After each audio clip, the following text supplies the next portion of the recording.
occupational therapist here to share some tips and tricks to help your kid with toileting skills. So with toileting skills, there's no set age at which your kid is supposed to be toilet trained. It all depends on your kid's physiological development, so their ability to identify if they're wet, identify if they think they have to go, starting to be able to control their bladder and bowel and stay dry for longer periods of time. Their motor skills, so ability to get onto the toilet and off to the toilet safely, ability to sit on the toilet without feeling like they're about to fall off, and then even ability to be able to pull their pants up and down, and just those motor skills you need to just start toileting. Also, their cognitive and verbal development. So are they starting to develop the vocabulary for toileting? Are they developing the problem solving skills and the sequencing and the short and long-term memory for a toileting sequence? And then for kids on the spectrum, a big part is the emotional and social awareness. So a lot of kids that aren't on the spectrum, or your typically developing kids, get to an age around 3, 4, where they're like, I want to do everything by myself, and I want to do what mom does, I want to do what dad does, I want to do what the big kids do, I want to be a big kid. So those kids naturally become interested in toileting around that age once they start to socially develop. A lot of our friends on the spectrum have a little bit harder of a time or a slower time developing that social awareness, so they may need some more help really getting the buy-in for toileting. So to get your kid ready for toileting, some things you can do, modeling is very important. So whenever you go to the bathroom, bring your kid too. A lot of these kids, especially our friends on the spectrum, don't really quite get what the toilet is for, or what's going on, or what the sequence is, or what we're doing. So by modeling, they see you do it, so they have a better idea of, oh, okay, this is just a part of the day, this is totally normal, this is what mom does, this is what dad does, brother, sister, what have you. Also, daily social stories or child-friendly toilet stories. Our friends on the spectrum love a routine, so, reading that book, every day, helping them really ingrain into their memories, this is a toileting sequence, everybody does this is the story, this is what happens. Your occupational therapist or ABA therapist might help your family develop a toileting chart or sequence for your kid. And these are awesome, but don't just keep it in the bathroom. Print out some copies and put them in the living room, the playroom, in your kid's bedroom. Put a copy in front of their car seat in the car, laminate it. You can even use it as a placemat. This will help just constantly remind them of the toileting sequence and help really get it in their brain. It can also help trigger them to think about it. Maybe if they're just playing, they look up and see it and they're like, I might need to potty, kind of get them more aware of what's going on.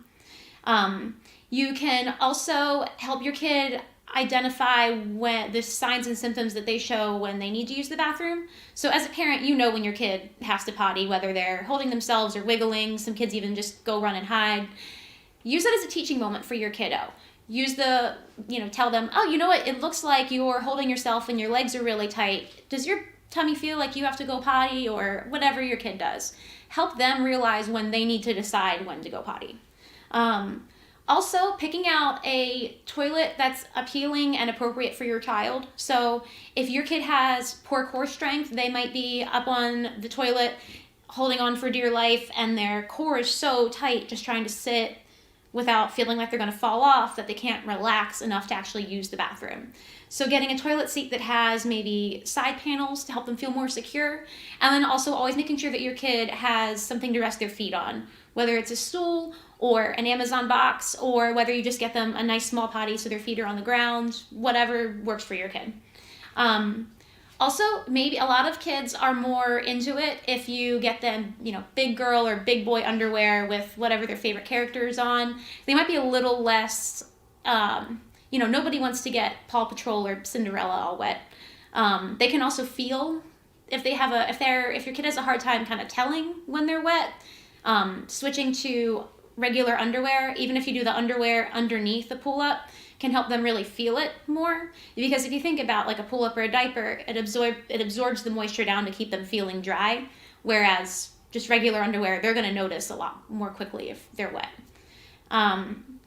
And then lastly, but also really important, make your kid help you clean up after accidents. Not as a punishment, but to get them more aware of the routine and involved in it. So instead of just, okay, they're wet, now you change them, they're dry, and then they're in another room while you're cleaning up, have them help you take off the wet clothes. Have them help you put them into the washer, and now they have to help get their dry clothes on, and now they have to help you spray the area down and wipe it up. They're much more involved in the process, and it kind of gives them more of a sense of ownership and awareness of what's going on. So a lot of parents will say, even after their kid is taking themselves to the bathroom and we're not having accidents anymore, they're really struggling to learn how to wipe. And that can be really challenging for kids on the spectrum because they tend to have difficulty developing the sense of proprioception, which is your ability to know where your body is in space and in relationship to your other body parts. So I know with my eyes closed, I can touch my nose, touch my head, put my hands in my pocket, touch my toes. I don't have to see my body to know where it is in space. Versus a kid on the spectrum or a kid that has difficulty with proprioception, if they don't have the visual feedback of being able to see their feet, see their arms, if they've got to reach back to something that they can't, like their bottom that they can't see, that's going to be really hard for them. So there are some fun activities that you can do to help your kid develop these skills. And these activities they're going to go from easiest to most challenging. So one thing you can do is just have your kid stand in front of the mirror and you name off a body part and then they have to name it and touch it. And then that way they're verbally and physically reinforcing that feedback of, okay, here's my knee, here's my nose, here's my bottom, here's my foot. Once they get good at that, take the mirror away. So now they don't have that visual feedback anymore. They have to just kind of get in the routine of knowing where their body is in space. Once they're really good at that, you can have them line up with you or their siblings, and they've got to kind of turn and do like a relay race, like passing an object back and forth. Or, and once they get good at that, have them stand like, I like to have kids stand with like people in front of behind them, and then you pass an object in between their legs to the person in front of and behind you.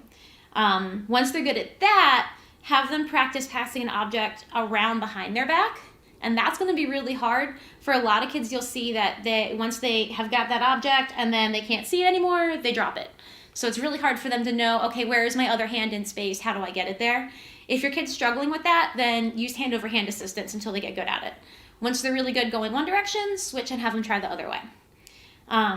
You can also, I'll have kids, I'll tuck like a little piece of like bandanas or something. I'll tuck some bandanas into their waistband, and they've got to turn around and pull them all out, and then stick them all back in to kind of work on that trunk control and awareness of body and space. And then you can also get like chip clips, stickers, clothespins, and clip them all over your kids' clothes. So I'll start with like just arms and legs and then have them see how fast they can remove them all.